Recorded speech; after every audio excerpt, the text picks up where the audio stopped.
নমস্কাৰ দৰ্শকসকল, আহিছো আন এটি বিষয়ৰ মাজলৈ। ভূপেন বৰাৰ পিছত এইবাৰ প্ৰদ্যুৎ বৰদলৈয়ে এৰিছে শক্তিহেল। চিধাই কংগ্ৰেছৰ নাভি বিদ্ধ কৰিছে এই শক্তিহেলে। বৰ্ষীয়ান কংগ্ৰেছ নেতা প্ৰদ্যুৎ বৰদলৈয়ে খুল্লম খুল্লা কংগ্ৰেছ শীৰ্ষ নেতৃত্বৰ বিৰুদ্ধে বিদ্ৰোহ ঘোষণা কৰি দিছে। প্ৰদ্যুৎ বৰদলৈ আন কোনো চেলেপু টাইপৰ পলিটিকেল লিডাৰ নহয় যে যি মন যায় তাকে ক'ব। তেওঁ কটন কলেজৰ পৰা MA ডিগ্ৰী লৈ JNUৰ পৰা MPhil কৰা ব্যক্তি। বৰদলৈৰ কথাত দম থকা ব্যক্তি। নাটকীয় ষ্টাইলত বৰদলৈয়ে অভিযোগ আনিছে গৌৰৱ গগৈৰ বিৰুদ্ধে। যথেষ্ট চিৰিয়াছ অভিযোগ। কি কৈছে তেওঁ অকণমান শুনো আহক। এই ধৰণেৰে যদি প্ৰণালীগতভাৱে এলাগি কৰিবলৈ চেষ্টা কৰে, অসন্মান প্ৰদৰ্শন কৰে, অপমান কৰে, তেতিয়াহ'লেতো এটা বৰ আত্মসন্মান লৈ পেলাই জীয়াই থকাৰ বা দলটোত, কাৰণ বহুত বছৰ মই দলটোত আছোঁ নহয়, গতিকে সেইকাৰণে মই খুব দুখ পাই পেলাই এই চিঠিখন দিছিলোঁ। কাৰণ মই যদি কিবা এটা কথা কৈছোঁ, আজি যদি ইমৰান মাছুদ নামৰ এই মানুহজনৰ ইমান স্পৰ্ধা যে দলৰ উচ্চ নেতৃত্বৰ আগত এনেকৈ আঙুলি জোকাৰি জোকাৰি চিঞৰি চিঞৰি কৈছে যে এই আসাম কা এই MP ये सब बकवास कर रहे हैं, এইটো তাতকৈ অপমান। আৰু তেতিয়া যদি মোৰ সভাপতি, মোৰ অসমৰ সভাপতিজনে যদি উঠি পেলাই ক'ব লাগিছিলে তেওঁ যে হয় এনেকুৱা অভিযোগ আছে, চাৰ্জশ্বিট আছে, তেওঁতো জানে চব কথা, কিন্তু তেওঁ কিয় মৌনেন সন্মতি লক্ষ্মণম জাতীয় এনেকুৱা মনোভাৱ লৈ পেলাই তেওঁ মুখেৰে নামাতিলে? আৰু সেইটোততো মোকতো স্বাভাৱিকতে ক্ষুণ্ণ কৰিছে ন। কাৰণ তেতিয়াহ'লে আৰু মই মানে পেলনীয়াই বাৰু, মানে যেন আমাৰ কোনো মূল্যই নাই। এই বস্তুটোত মোক খুব আঘাত দিছে আৰু সেইকাৰণেই মই এই চিঠিখন মোক আঁতৰাই পেলাই গৌৰৱ গগৈ নিজে তাত নগাঁৱৰ প্ৰাৰ্থী হ'ব খুজিছিলে বা ৰকিবুল হুছেইন প্ৰাৰ্থী হ'ব খুজিছিলে। সেইটো বাৰু ঠিক আছে, এইটো ডেম'ক্ৰেচিৰ প্ৰচেছ এটা। যুদ্ধ সদায় কৰি আহিছোঁ, তেতিয়াও কৰিছোঁ, আজিও কৰিছোঁ। কিন্তু যুদ্ধ কৰিলেও অন্ততঃ সন্মান সহকাৰে, অন্ততঃ একাষৰীয়া কোনোবাই কৰিব পাৰে, কোনোবাই এলাগি কৰিব পাৰে, সেইটোত মোৰ কোনো হেৰি নাই। আমাৰ নিজৰ এটা পৰিচয় আছে, নিজৰ পৰিচয় মতে আমি মোৰ থিয় কৰি পেলাই আমি কাম কৰি যাম। কিন্তু অসন্মান যদি কৰে দলৰ নেতৃত্বই, সেইটো আচলতে মোৰ কাৰণে গ্ৰহণযোগ্য হৈ নুঠে। ৰাজনৈতিক ক্ষেত্ৰখনত যেতিয়ালৈকে সেৱা আগবঢ়াব পাৰোঁ, সেৱা আগবঢ়াই যাম, কিন্তু সসন্মানে, আত্মসন্মান বজাই পেলাই মই কাম কৰি যোৱাৰ যদি পৰিৱেশ পাওঁ তেতিয়াহ'লে কৰিম। গৌৰৱ গগৈৰ কৰ্মকাণ্ডই মোৰ আত্মসন্মানত আঘাত হানিছে। মোক হত্যা কৰিব খোজা অপৰাধীক গৌৰৱ গগৈয়ে টিকট দিছে। মোক হত্যা কৰিব খোজা এমদাদুল ইছলামক গৌৰৱ গগৈয়ে গামোচা পিন্ধালে। বাৰম্বাৰ অপমানিত হৈ থাকিলে কংগ্ৰেছত কাম কৰিবলৈ অসুবিধা পাম। এনেদৰে এতিয়া গৌৰৱ গগৈৰ বিৰুদ্ধে মুকলি বিদ্ৰোহ কৰিছে প্ৰদ্যুৎ বৰদলৈয়ে। বক্তব্যটো যথেষ্ট দীঘলীয়া, সেয়ে মই ডেছক্ৰিপশ্যনত লিংকটো দি দিছোঁ। ইচ্ছুকসকলে গৈ তাত ক্লিক কৰি চাব পাৰিব। এই সম্পৰ্কে সদ্য কংগ্ৰেছ ত্যাগী ভূপেন বৰাই কি কৈছে শুনো আহক। মই ইতিমধ্যেই পদত্যাগৰ পিছত কৈছিলোঁ, বহুত মানুহে কথাটো বিশ্বাস কৰা নাছিলে, যে 8 মাৰ্চৰ পাছত স্বাভিমানী অসমীয়াৰ কংগ্ৰেছ দল ত্যাগ কৰিব। ইতিমধ্যে আপোনালোকে জানে যে 5 বছৰ মোৰ লগত যোনে ছ'চিয়েল মিডিয়াৰ চেয়াৰমেন আছিলে, Ratul Kalita, APCC spokes person, তেওঁ দল ত্যাগ কৰিছে। প্ৰদেশ কংগ্ৰেছৰ জেনেৰেল ছেক্ৰেটেৰী মঙলদৈৰ পৰা কন্দৰ্প কলিতা, তেওঁ দল ত্যাগ কৰিছে। কংগ্ৰেছৰ দিনত গুৱাহাটী মেয়ৰ কুশল শৰ্মা ডাঙৰীয়া, তেওঁ দল ত্যাগ কৰিছে।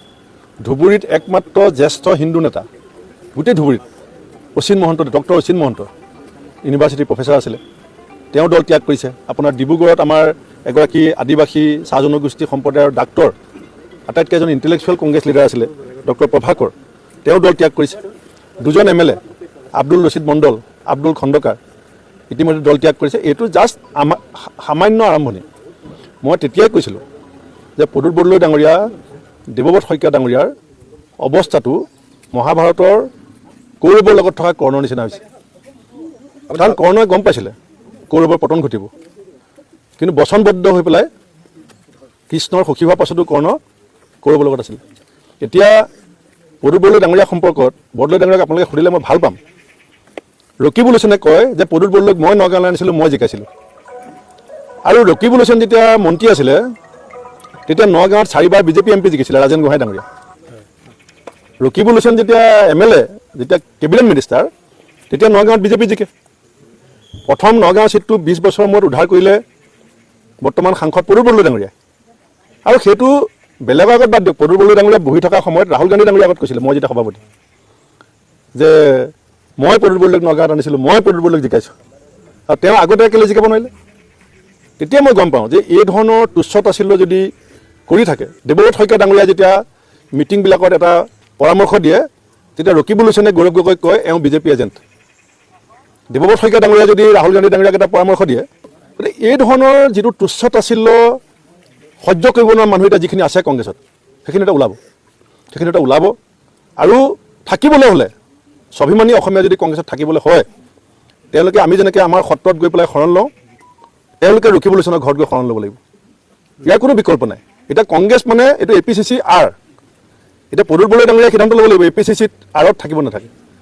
দেৱব্ৰত শইকীয়া ডাঙৰীয়াই সিদ্ধান্ত ল'ব লাগিব APCC আৰত থাকিব। মই তেওঁলোকক বেয়া পাই কোৱা নাই, মই ভিতৰৰ অৱস্থাটো জানো, লুকুৱাব পাৰে আজি।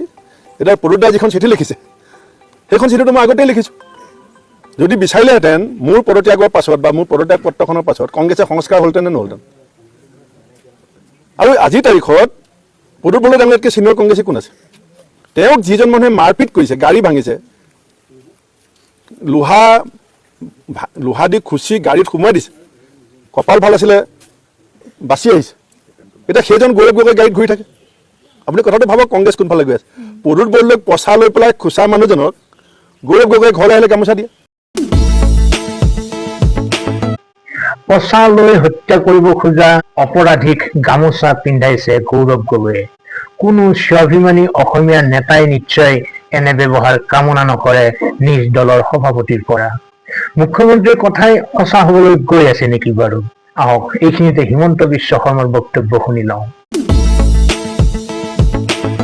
কংগ্ৰেছত কোনো হিন্দু নেতা থাকিব নোৱাৰে, সেই পৰিৱেশ নাই। মইতো ভাবোঁ যে কংগ্ৰেছত 2030 চনৰ ভিতৰত কোনো এজনো হিন্দু মানুহ আপোনালোকে নাপাব। লাহে লাহে সকলোৱে দল এৰি গৈ থাকিব। কংগ্ৰেছৰ পৰিৱেশ খুব বেয়া। আৰু যেতিয়াৰ পৰা কংগ্ৰেছত নতুন সভাপতি হ'ল, তেওঁৰ চিন্তা ধাৰণাটো বেলেগ বেলেগ। ৰাইজৰ লগত তেওঁৰ সম্পৰ্কই নাই। সেইকাৰণে এজনৰ পিছত এজন মানুহ অসন্তুষ্ট হৈছে। মইতো আপোনালোকক ক'ব পাৰোঁ যে 2030 চনলৈ কংগ্ৰেছত কোনো হিন্দু নেতা নাথাকে।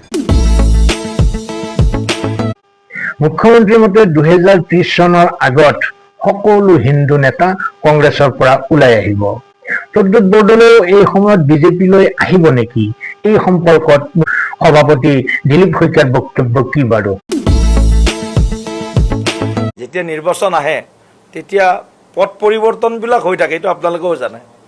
যদি তেনেকুৱা বিশেষ পৰিস্থিতি, বিশেষ পথ পৰিৱৰ্তন হয়, তেতিয়া দেখা যাব। কিন্তু বিজেপিলৈ আহিব বিচাৰিলে প্ৰদ্যুৎ বৰদলৈ ডাঙৰীয়াই হওক, নৱ তালুকদাৰ ডাঙৰীয়াই হওক, বিজেপিলৈ আহিব পাৰে উইদাউট এনি কণ্ডিশ্যন। দৰ্শকসকল, সমগ্ৰ ভিডিঅ'টো চোৱাৰ পিছত আপোনাৰ কি অনুভৱ হৈছে বাৰু?